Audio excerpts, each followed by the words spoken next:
Je sais que je serai un échec à ma mort, mais je vais mourir dans la félicité. Puissiez-vous être un échec à votre mort? Est-ce que ça va? Oui? Vous devriez. Un échec extatique. Donc, la plupart d'entre nous ici, à l'IM de Bangalore, ont toujours réussi au moins dans tel ou tel domaine toute notre vie. Mais parfois, ici, le niveau est assez bon pour te faire sentir que tu n'es pas assez bon. Comment gérer la pression d'être relativement moyen? C'est mieux que quelqu'un vous fasse ressentir cela ici. Parce que de toute façon, cela peut arriver dans votre vie. Cela peut arriver dans votre travail, cela peut arriver dans votre famille. Quelqu'un va vous dire, tu n'es pas assez bon. Donc, qu'il vous le dise ou non, je veux que vous le compreniez. Aucun de nous n'est jamais vraiment assez bon.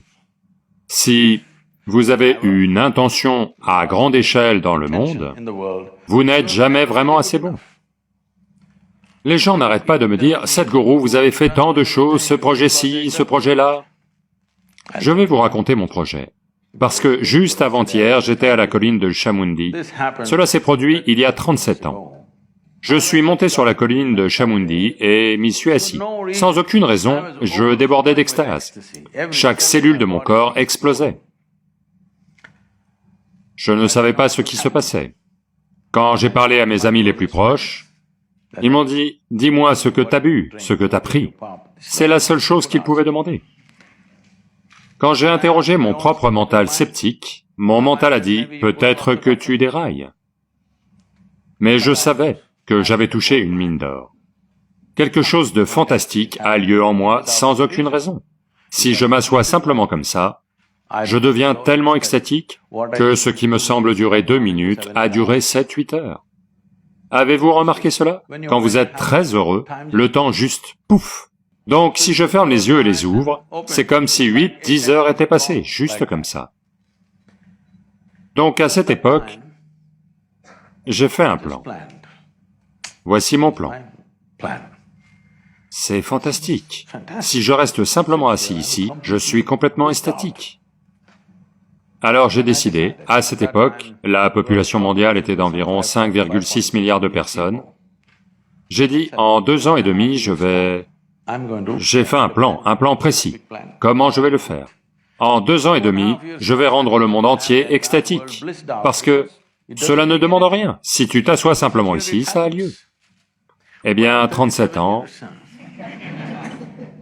Eh bien, on a touché peut-être 500, 600 millions de personnes sur la planète. Mais ce n'est pas ça mon idée du monde. Mon idée du monde aujourd'hui, c'est 7,6 milliards de personnes. Donc je sais que je vais mourir en étant un échec, 100% sûr. Et toutes les autres choses que je souhaite faire, je sais que je ne vais probablement même pas réaliser 10 à 15% de ce que je veux faire, mais je vais mourir dans la félicité. Parce que je vis dans la félicité, et je vais mourir dans la félicité. Donc, mieux vaut que vous soyez un échec dans votre vie. Ça veut dire que votre vision est grande. Si vous êtes une réussite, vous avez une vision constipée de la vie. Le succès, c'est quoi? J'ai réussi. Qu'as-tu réussi?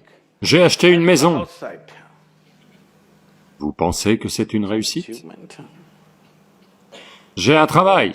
J'ai gagné tant d'argent. C'est une façon très constipée de voir la vie.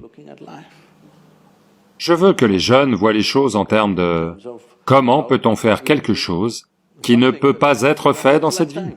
Oh, que se passera-t-il si je n'y arrive pas? Si vous avez travaillé sans cesse,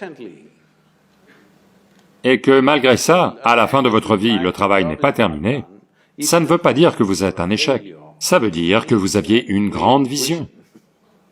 C'est ce que ça veut dire. Puissiez-vous mourir en étant un échec. Est-ce que ça va? Oui, vous devriez. Un échec extatique. Ça veut dire que vous vous en sortez très bien, pas une misérable réussite.